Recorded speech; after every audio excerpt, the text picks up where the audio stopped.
Hello everyone, welcome to my programming club. Today we will be solving another daily Leetcode problem, and the problem's name is diagonal traverse part 2. So you are given a 2D integer array nums and you have to return all the elements of num in diagonal order as shown in the below images. Okay, so let's see what is the diagonal order. For example, if this particular matrix is given to you,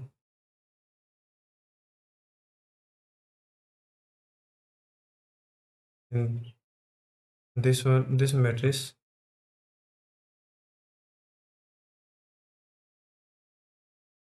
diagonal order will be something like this.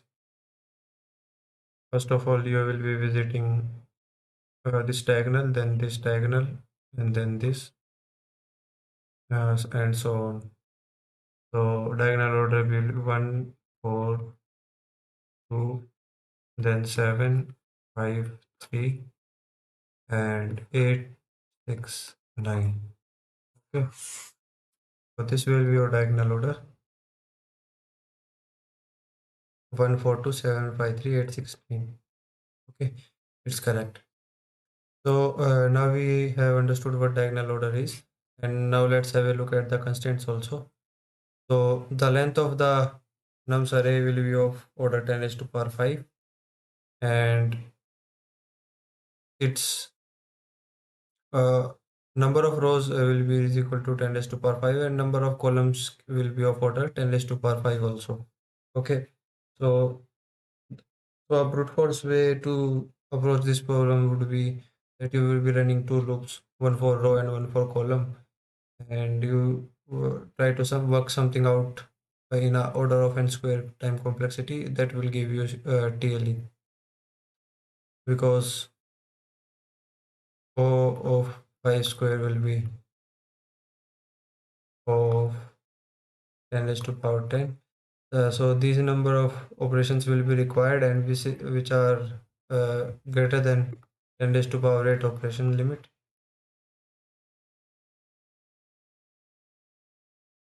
Okay, so if you are thinking to work out a solution of order of n square time complexity, it will not be accepted.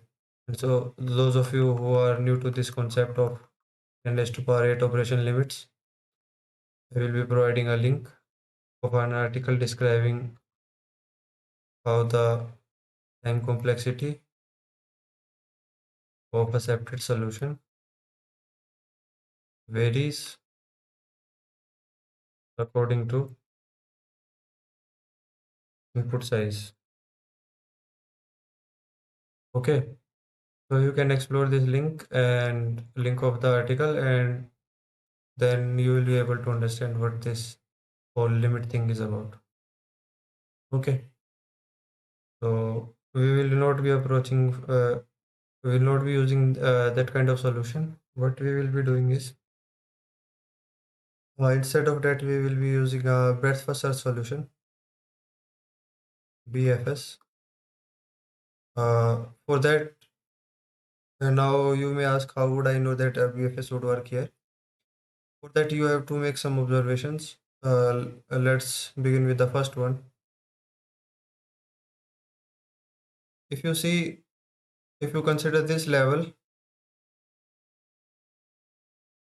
then only what are the cells that are being considered for the level below this, or you can say diagonal below this. So these are these cells. Okay, so either you will be moving in down direction or you will be moving in right direction. In down, it will be, let's say this is R comma C cell, then it will be R plus 1 C, and in case of right, it will be R C plus 1. Okay, so this is one observation. Now you may ask that if we go on by this approach, we will be counting 5 twice. So for that, what we can do is, Once we have added 5 to the, let's say, your result, okay, the result will be the diagonal order that you will be returning. Once you have added 5, you will mark this 5 as, or set this 5 as minus 1. Why minus 1? Because the values of the array that will be given to you are ranging from 1 to 10 raised to power 5. So anything that is not within this range will work. So I have taken minus 1. Okay.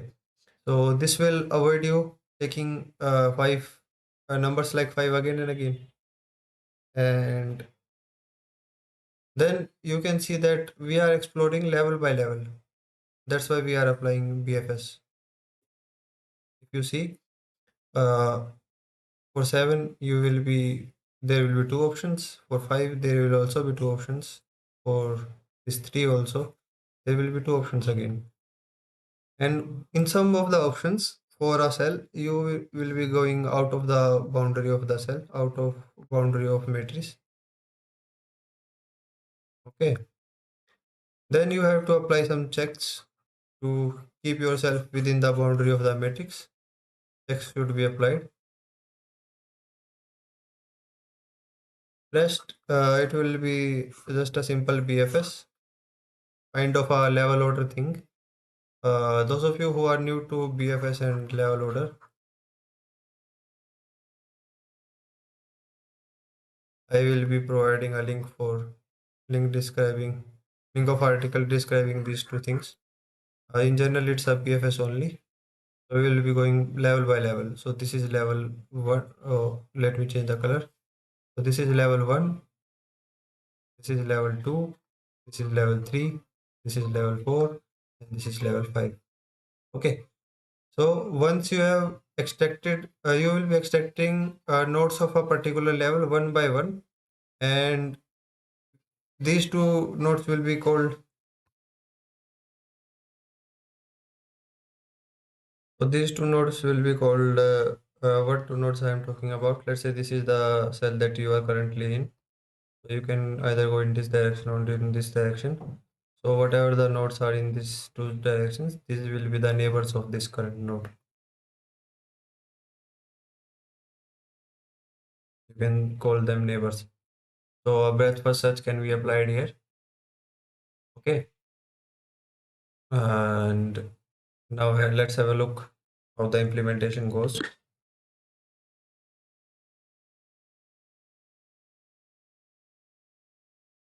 Prerequisite for this one will be breadth first search and that level order concept. It's just some tweaks in the breadth first search, standard breadth first search. We will be exploring whatever in the queue first while adding their neighbors. Okay, that's the only difference between the standard breadth first search and this approach. So let's have a look at the implementation.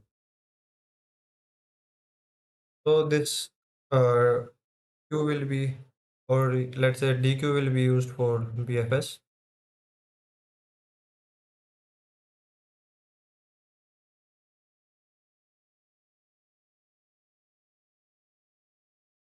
Okay. So here what we are doing is, first of all, we are storing the number of rows,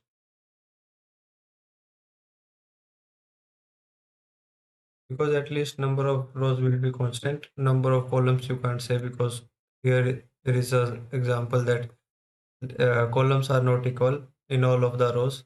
Here number of columns is 1, and here you can see 1, 2, and then above that they are 5 columns, so it's variable. So only row will be stored, because at least this will not be variable.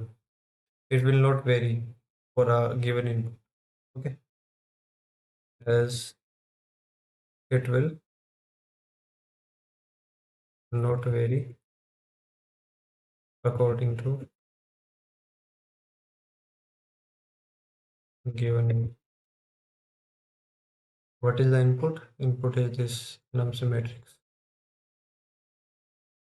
So then what you will do is you will enqueue the very first cell. which will be whose coordinates will be 0 comma 0. So first of all, uh, let me clear the board.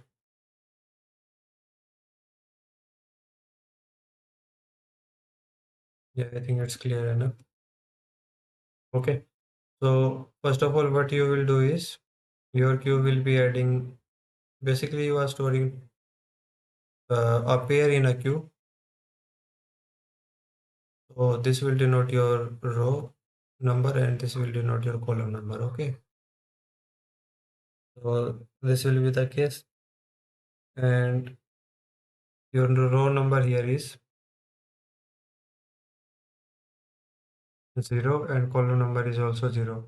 So there will be at least one column in the first row, so you can without any check you can add this to your queue first.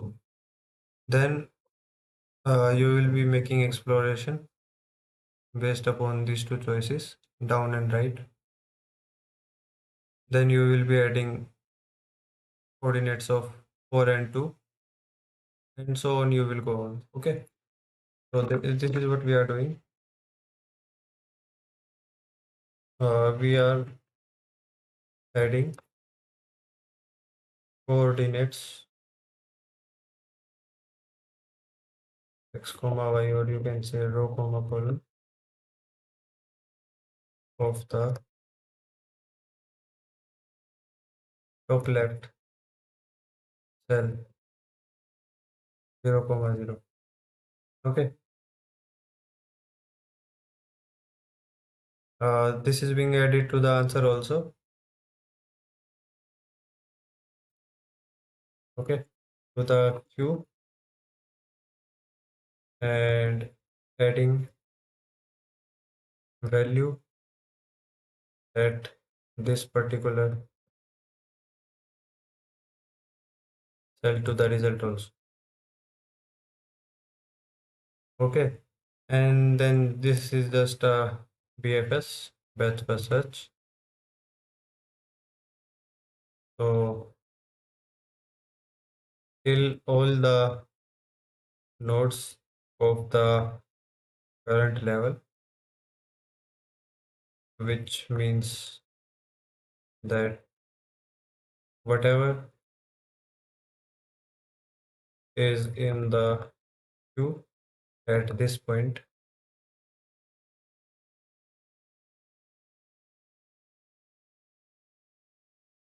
is explored.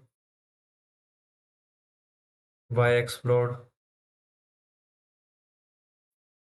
We mean that we have visited all the neighbors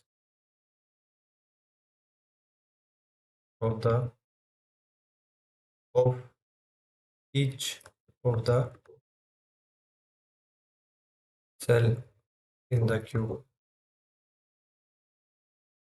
Okay, so this will be the current cell in the queue that you will be taking out cells one by one.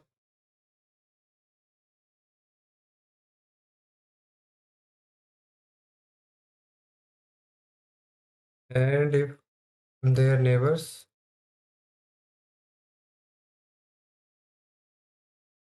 are well within the bounds of the matrix, and those neighbors are not visited prior, then you will add them to the queue also.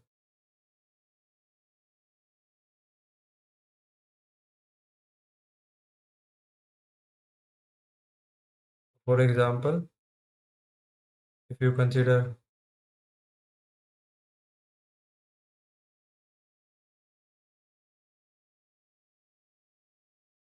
uh, this level, second level, then you will be exploring these neighbors.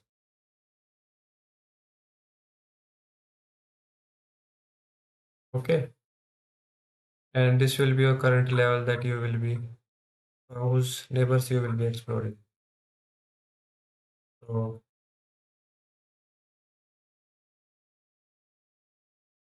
first of all, you will get the current cell, then you will get the current row, then current column. Okay, once you get hold of these two, you will see whether the neighbors of these two cells, there will be two neighbors of current cell only. Each cell will be having two possible neighbors. Uh, one below the current cell, directly below the current cell,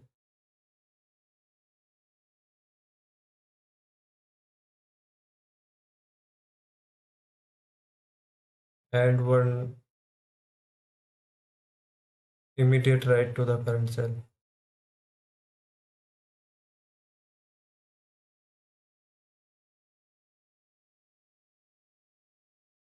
In order to avoid this particular neighbor to be added more than once in the queue, in order to avoid this particular cell or say neighbor to be added more than once in the queue, we will set the value of this particular cell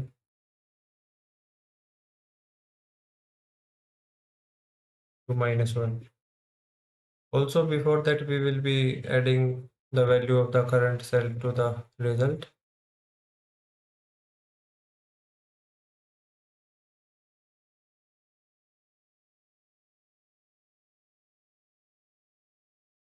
And you may ask why we are checking directly below cell first.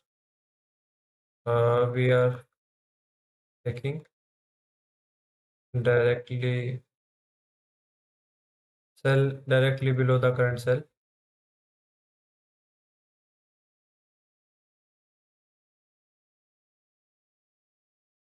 first because it will uh, be coming before the cell immediately right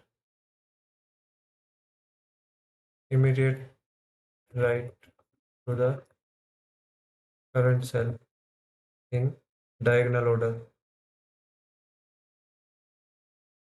Okay, so here also you can observe that this 7 will be coming before the 5.